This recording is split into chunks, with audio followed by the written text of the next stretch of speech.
और मेरे दोस्तों, उम्मीद करता हूँ आप मस्त होंगे, ज़बरदस्त होंगे। आज हम दूसरा पार्ट करने जा रहे हैं पैटर्न का, आकृतियों का। पहले पार्ट में मैंने आपको बताया था कि ये पैटर्न, आकृतियाँ की आवश्यकता क्या है हमें पढ़ने की, इन्हें जानने की, या मैथ क्यों पढ़ना चाहिए। तो इसी को कंटिन्यू करते हुए अपने दिमाग को और स्ट्रॉन्ग बनाने के लिए और ताकतवर बनाने के लिए, चाहे वो क्रिएटिविटी में हो, चाहे वो लॉजिक रीजनिंग में हो, तो उसको अच्छा सदृढ़ बनाने के लिए हम कुछ क्वेश्चंस लेकर आया हूँ मैं आज, ताकि हम प्रैक्टिस कर सकें, ताकि हमारी नींव पैटर्न को लेके और स्ट्रॉन्ग हो सके। पैटर्न, तो हम शुरू करते हैं एक पेन इस्तेमाल करके। हाँ, पहले हम आपको आकृतियों से अवगत कराएंगे। तो सबसे पहले आप देखिए कि हमें एक ये स्ट्रक्चर दे रखा है। अब इस स्ट्रक्चर को बोल, एक जगह खाली छोड़ दी, यही तो सोचना है, हमारे दिमाग को इसी चीज़ को तो देखना है कि कोई खाली जगह है। आर्किटेक्ट का काम क्या है, देखो वहाँ भी मैथ है। आर्किटेक्ट का काम क्या है कि वहाँ पर आप बिना कुछ देखे इमेजिनेशन से ही आपको बता सके कि आप इतना गज का प्लॉट है, इतना यहाँ ऐसे बन सकेगा। तो सोच रहे हो, इमेजिनेशन में भी काम आता है मैथ्स। तो इसको भी देखते हैं हम इमेजिनेशन करके कि तीन स्ट्रक्चर्स को समझते हुए चौथे वे को कैसे एनालाइज करना है। पहले हमने देखना है कि ये कोना वी बन रहा है, तो ऐसा कोना वी बन रहा है, नहीं बन रहा है, ये भी बन रहा है भाई, बन रहा है, ये नहीं बन रहा है, यहाँ खाली छूट गया, ये पूरा भी बन रहा है, यानी ये दोनों भी बन रहे हैं। फिर दूसरा टेढ़ा वाला भी वी पूरा बन रहा है, कोने कोने को टच हो रहा है। तो देखते हैं, ये तो पहले ही कट हो चुका है, हमें एलिमिनेशन मेथड से जल्दी हो जाता है। तो यहाँ पर भी ये देखो, ये हिस्सा ये सही बन रहा था पहला वाला, पर यहाँ ये हिस्सा पीछे रहेगा, यहाँ आना चाहिए, यानी हमारा ये याद रखें, ये पहला, ये दूसरा, ये तीसरा है, ये चौथा ऑप्शन हमारा सही होगा। तो आप समझ रहे हो कितना आसान तरीके से हम कर पाएंगे। ये मैंने बार बार प्रैक्टिस करने से मेरा दिमाग इतना हो गया कि मुझे करने की जरूरत नहीं, मुझे सिर्फ मैं देखूंगा और मैं 10 सेकंड के अंदर एनालाइज कर पाऊंगा। तो ये आप अपने रियल लाइफ प्रॉब्लम को भी इसी प्रकार आपका दिमाग एनालाइज करने चालू हो जाता है जब आपका मैथ स्ट्रॉन्ग होता है। मैथ हमारे दिमाग को अलग लेवल ऑफ थिंकिंग तक लेके जाता है। तो मैथ को आप सिर्फ करियर के बेस पे ना पढ़ के, इसको अपने पर्सनैलिटी डेवलपमेंट के बेस पे पढ़ने की कोशिश करोगे तो ज़्यादा मज़ा भी आएगा, आप अच्छी चीज़ें सीख पाओगे और अपने दिमाग को तेज़ कर पाओगे। चलो आगे देखते हैं दूसरा क्वेश्चन। यहाँ मेरे को कुछ आकृतियाँ फिर दे रखी हैं। मैंने देखा ये तो ट्रायंगल ही है, बस इसका फेस बदल रहा है, पहले ऐसा था, फिर थोड़ा या इस तरह हुआ, मतलब ये घूम रहा है, इस तरह घूमा, यहाँ आया, फिर और घूमा, यहाँ आया, फिर यहाँ से यहाँ घूमा। तो हमें समझ में आ रहा है कि ये आधा आधा घूम रहा है, पहले यहाँ घूमा, फिर यहाँ घूमा, फिर यहाँ घूमा, तो ऑटोमेटिकली यहाँ घूमेगा, यानी वापस सीधा हो जाएगा। तो यानी ये तो हो नहीं सकता क्योंकि पहले से यही है, सफ़ेद का तो कोई मतलब ही नहीं बनता। तो अब हमारा ये तिरछा, अब हमने देखा ना कि पूरा ही घूम रहा है ना, ऐसे बीच में तो नहीं कट रहा। तो हमने देखा कि बीच में नहीं कट रहा, तो ये वैसे का वैसे स्ट्रक्चर फिर से आ जाएगा। सर ये है एनालाइज करना, ना यहाँ कोई सॉल्यूशन है ना यहाँ कुछ है, सिचुएशन हमें दे रखी है, उसको एनालाइज करके हमें प्रॉब्लम का सॉल्यूशन निकालना है। तो यही तो हमारा रियल टाइम लाइफ में भी यही होता है। जब कोई प्रॉब्लम आती है उसको हम या तो डर जाओ, डर के मारे बस भगवान भरोसे छोड़ दो, या फिर उसको एनालाइज करके उसको सोल्व करने का प्रयास करते हैं। तो ये चीज़ एकदम से नहीं आती। हम सोचते हैं कि वो बंदा किसी सिचुएशन को अच्छे से हैंडल कर पाता है, हम क्यों नहीं कर पा रहे। कारण था हमारा मैथ से डर के दूर रहना।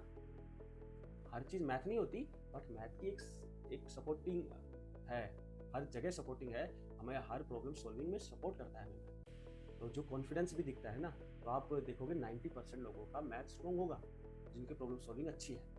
कारण है दिमाग उसी तरह वर्क करता है। चलो कोई नहीं, हम भी आपका भी हम स्ट्रॉन्ग बनाने का प्रयास करेंगे। चलो थर्ड क्वेश्चन लेते हैं। थर्ड क्वेश्चन हमने देखा कि एक डब्बा बना हुआ है, सिंपल सा स्क्वायर, उसमें एक लाइन खींच रखी है। वो डब्बा हर जगह, तीनों जगह डब्बे हैं, डब्बे में कोई चेंज नहीं हो रहा। ये लाइन को पहले यहाँ खींचा, अब यहाँ खींच दिया, फिर यहाँ खींच दिया। अब मैंने देखा कि प्लस ही तो बन रहा है, यहाँ यही वाला बचा हुआ है, तो ये चौथे वाला यहाँ वाला होना चाहिए। चलो ये हमें दिख रहा है सही है, सीधा तो कभी हुआ ही नहीं, पूरा तो कभी हुआ ही नहीं, ये तो बीच का तो खा ही गए, प्लस का तो कोई मतलब ही नहीं बनता। तो हमारा आंसर ए, एलिमिनेशन मेथड से आराम से। अगर हमें ऑप्शन भी नहीं दे रखा होता, और अगर आपकी एनालाइजिंग पावर अच्छी होती, तो आप बिना ऑप्शंस के भी यही आंसर देते। चलो नेक्स्ट देखते हैं। नेक्स्ट हमने देखा कि ये दो पैटर्न दे रखे हैं, इसके बेसिस पे हमें ये दूसरे का डिस्कस निकालना है, कंक्लूजन निकालना है। तो मैंने देखा ये एक एरो है, ऊपर की तरफ दिखा रहा है, अब ये साइड की तरफ दिखा रहा है, यानी ये पहले यहाँ देख रहा था, अब यहाँ देख रहा है, तो इसी को भी ये ऊपर की पॉइंट आउट है, अब यहाँ पॉइंट आउट करना है। तो ये तो उल्टा गया, नहीं, ये नीचे गया, नहीं, ये वापस ऊपर ही रह गया, नहीं, इसका तो काट ही दिया, इसको यहाँ लिया है, नहीं, ये तो हो ही नहीं सकता। इन दोनों को देखते हुए हमें इसका करना है ना, तो यानी ए आंसर। तो इस प्रकार बहुत आसान, कुछ समझने की जरूरत नहीं है, बस एनालाइज करना है इसमें कोई पैटर्न, इसमें कोई ऐसी बहुत बड़ी रॉकेट साइंस नहीं लगी कुछ नहीं लगा, सिर्फ एनालाइज, देखो, सोचो, समझो और आगे बढ़ो। आगे चलते हैं। फिर से हमने पैटर्न देखा, एक फूल की पत्तियां हैं, मैंने देखा यहाँ येलो है, इसके ऊपर येलो है, यहाँ येलो है ऊपर, तो यानी हमें पता चला कि नीचे की साइड येलो होना चाहिए, क्योंकि यहाँ नीचे था तो ऊपर था, तो अपोजिट हो रहा है, तो यहाँ ऊपर ये तो हो ही नहीं सकता। अब मैंने देखा कि क्या कैसे बनेगा, इसका ऐसा है तो यहाँ ऐसे बनना चाहिए और इस तरह होना चाहिए। अब येलो यहाँ इस साइड है तो हमें कहाँ बनना चाहिए, नीचे की साइड, जैसे ऊपर है, या ये सेम नहीं है ना, ये सेम नहीं है तो अलग अलग है, तो ये सेम नहीं है, होना चाहिए सफ़ेद है तो ये येलो होना चाहिए, नीचे वाला होना चाहिए ये वाला, बिल्कुल सही। अब ये कोना, अब ये इसका तो नीचे है पर कोना कहाँ बदल गया, यहाँ कोना तो होना चाहिए, यहाँ होना चाहिए, तो यही हमारा आंसर होगा, ये हो नहीं सकता। आगे चलते हैं। अब हमारा बिंदु दे रखी है और बिंदु कैसे चल रहा है वो देखना है। डब्बा हमारा सबका सेम है, कोई बात, डब्बे पे ध्यान ही नहीं देना, बिंदु पे देना है। पहले यहाँ था, फिर बीच में आया, अच्छा, फिर थोड़ा और कोने में आया, अच्छा, मतलब एक एक कदम चल रहा है, इतना इतना, फिर हमें ऑटोमेटिक पता है यहाँ आया, हाँ भाई सही है, मेरा लॉजिक सही चल रहा है, फिर यहाँ आएगा, हाँ भाई लॉजिक सही चल रहा है, तो हमारा अगला कदम क्या होगा, हमें पता है आधा आधा कदम चल रहा है, पूरा कदम होता है ऐसा, आधा कदम चल रहा है ये वाला, तो यानी यहाँ पर भी आधा कदम चलेगा। यहाँ कहीं है, ये तो भाई अलग ही हो गया, नहीं यहाँ है, हाँ इस पर ध्यान हो रहा है, बीच में तो जाने का कोई सवाल ही नहीं उठता, यहाँ तो पूरा कदम हो गया, ये हो नहीं सकता, ये तो पूरा का 2 कदम हो गए, ये भी नहीं हो सकता, तो आधा ही कदम चाहिए, इतना बस, हमें बस देखना है कदम के, हमें फॉलो करते गए, हमें आंसर मिल गया। आगे चलते हैं। ये थे आकृतियाँ। अब पैटर्न तो नंबरों की भी तो बन सकती है, नंबर्स में कैसे कैसे है, उसमें ढूंढो क्या स्ट्रेटेजी है कि आगे नंबर बढ़ते चले जा रहे हैं, तो वही मैंने देखा है। मैंने देखा पहले मैं इसमें 2 ही चीज़ देखता हूँ, प्लस करके देखता हूँ, माइनस, वो नहीं मिलता फिर मैं कुछ और देखता हूँ। सबसे बेसिक चीज़ यही होती है, प्लस माइनस, क्योंकि हमने बचपन में काउंटिंग के बाद प्लस माइनस ही सीखा था, तो उसके अलावा मुझे कुछ आता नहीं आता, ये जरूर आता है, तो वो करके देख लो। तो मैं चलो पहले प्लस करके देखता हूँ। मैंने बोला यहाँ इसका अंतर है 4, चलो लिख दिया। इसका अंतर है 6, ओके चलो। इसका अंतर है 8, ओके ये भी ठीक है। इसका अंतर है 10, ओके ये कुछ दिख रहा है मुझे ये समझ में आ रहा है कि तो टेबल चल रहा है, 2 का 2, 4, 6, 8, 10, यानी 12, आगे 10 के बाद 12, फिर 14, तो 30 से 12 प्लस करोगे तो क्या आएगा 42, और फिर 42 में 14 प्लस करोगे तो क्या आना चाहिए 56। तो बस सिंपल, मैंने क्या किया, प्लस करके देखा इनके अंदर अंतर कितना है, डिफरेंस कितना है, उससे मेरे को पता चला कि 2 का टेबल चल रहा है, और मैंने उसी को प्लस करते हुए आगे बढ़ गया। कुछ भी नहीं किया मैंने, नॉर्मल प्लस माइनस को चेक किया है, सही आंसर पैटर्न पता चल गया।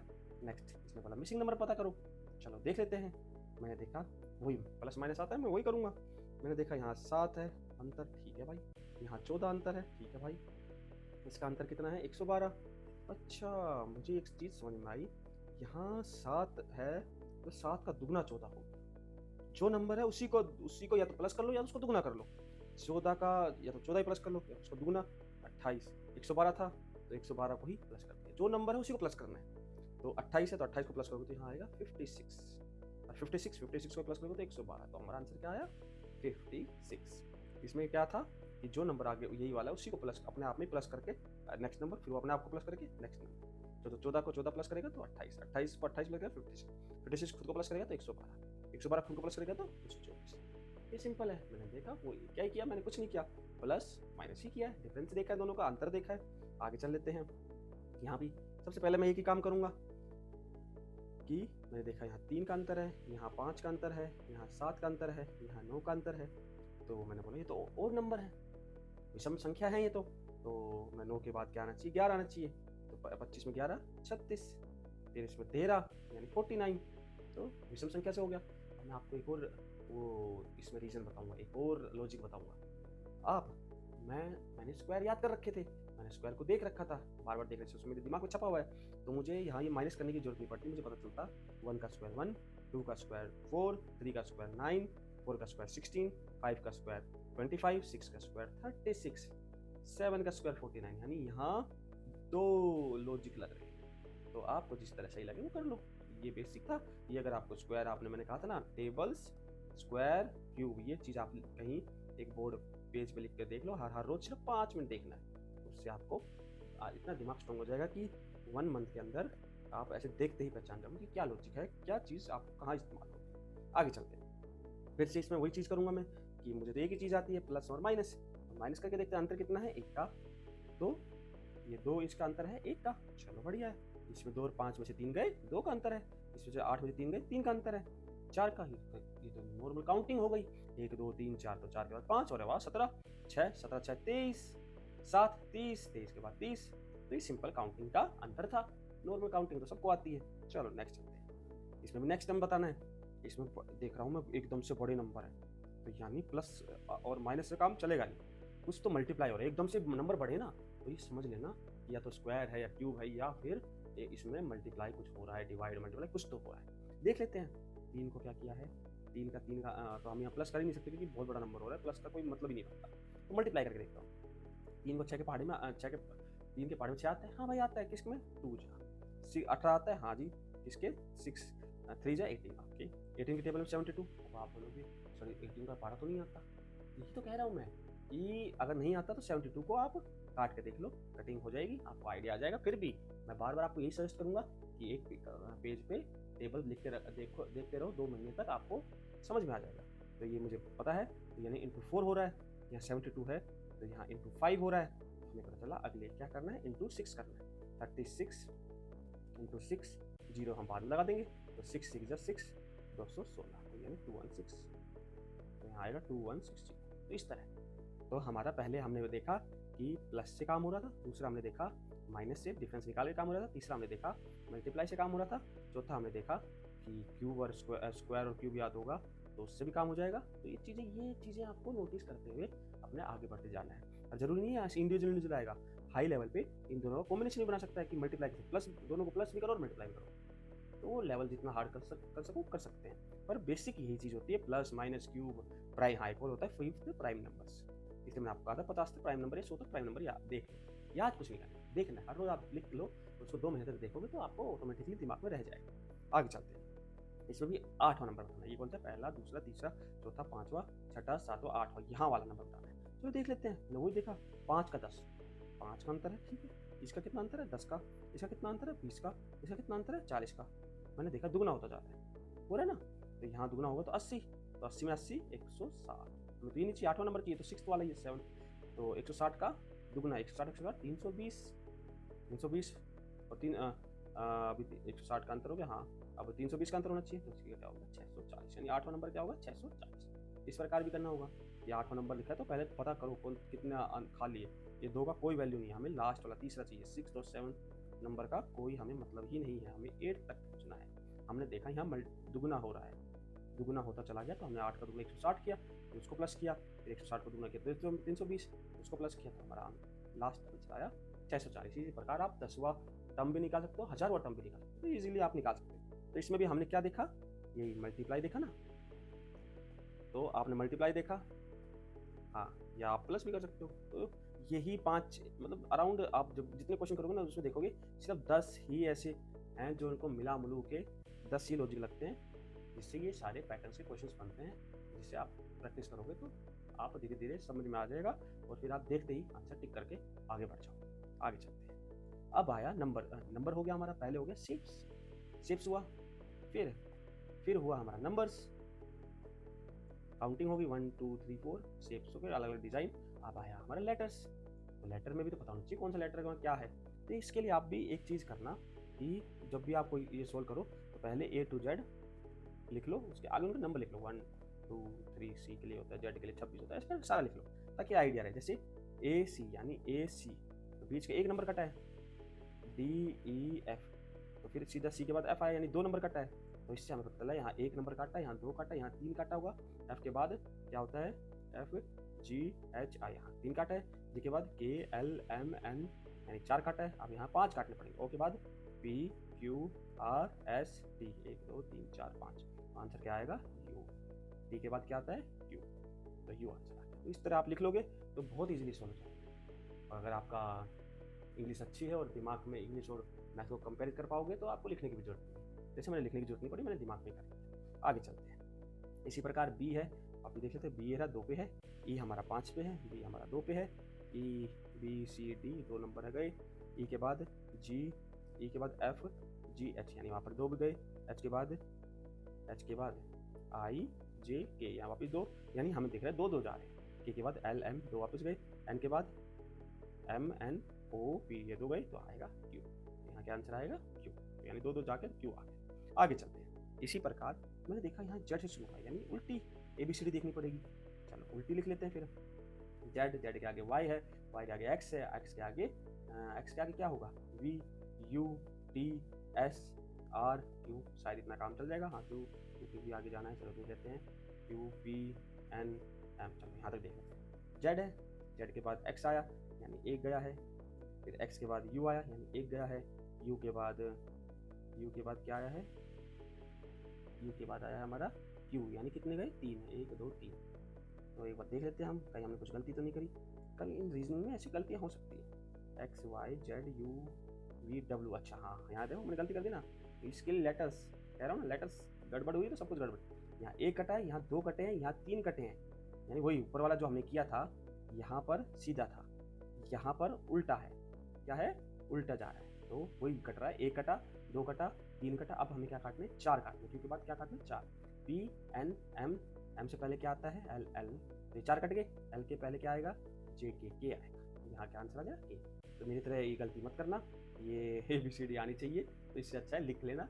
मैंने लिखी नहीं थी इसलिए गड़बड़ हो गई, तो आप पहले लिख लोगे तो हो जाएगा। आगे चलते हैं। देखो अभी नंबरिंग के साथ दे रखा है, मैं कह रहा था ना नंबरिंग के साथ करना है, तो A का नंबर 1 होता है, C का 3 होता है, E का 5 होता है, G का 7। तो नंबर तो सब लगा लेंगे, ये ओड नंबर भी है 1 3 5 7, तो यहाँ 9 सिंपल सी बात है। अब 9 किसी का है, वो अगर हमारा रोज देखेंगे तो याद हो जाएगा, नहीं है तो कोई बात नहीं। A के बाद B हटा दिया, चलो C आया, C के बाद D हटा दिया, E आया, E के बाद F हटा दिया, G आया, G के बाद H हटा दिया, I आया, तो यानी I 9। तो हमें ये भी पता लगेगा कि I का 9 है, G का 7 है, G7 एक सबमिट भी होती है, जी के आपने पढ़ी हो तो इस तरह आप याद कर सकते हैं। आगे चलते हैं। अब आया 11वां, A का Z का कॉम्बिनेशन, यानी एक पहला लिया है और एक लास्ट वाला A Z। अब B Y सेकंड लास्ट और सेकंड C X, अच्छा ऐसे कॉम्बिनेशन बन रहा है। D W, तो D A B C D, तो D के बाद E, उल्टा कर लो फिर Z Y X W तो E V। तो इस तरह ये इजीली है, मतलब ये पहले वाले सीधे चल रहे हैं, बाद वाले उल्टे चल रहे हैं, कोई दिमाग नहीं लगाना, सिंपल सा इसको ABCD पढ़ना है, सीधा उल्टा। तो अभी हमें यहाँ क्या करना है, फिर से मैं आपको कहूँगा ये खाली पेज लो, उसमें टेबल्स लिखना है, उसमें square cube prime number ABCD भी लिख लो। ABCD आपको वैसे आती है पर ABCD नंबर के साथ नहीं आती होगी, तो ABCD नंबर्स के साथ लिखो। तो उससे क्या है, सिर्फ लिख के उसको 5 मिनट सिर्फ देखना है, पढ़ना है, मुंह से नहीं पढ़ना, दिमाग से पढ़ना, आंखों से पढ़ना है। उससे क्या है, 2 महीने के अंदर आपके दिमाग के अंदर ऑटोमेटिकली सबकॉन्शियस माइंड में छप जाएगा। तो बिना याद किए हुए, बिना किसी एफर्ट के आपको एफर्टलेसली आप उसको याद कर पाओगे, और इतना अच्छे से याद हो जाएगा कि मैथ आपको बिल्कुल हलवा, बिल्कुल आसान लगेगा, और आप बड़े से बड़े प्रॉब्लम को इजीली कंप्लीट कर पाओगे। तो अब हम इस क्लास को यहीं ख़त्म करते हैं। आप मस्त रहिए, ज़बरदस्त रहिए और हमेशा खुश रहिए।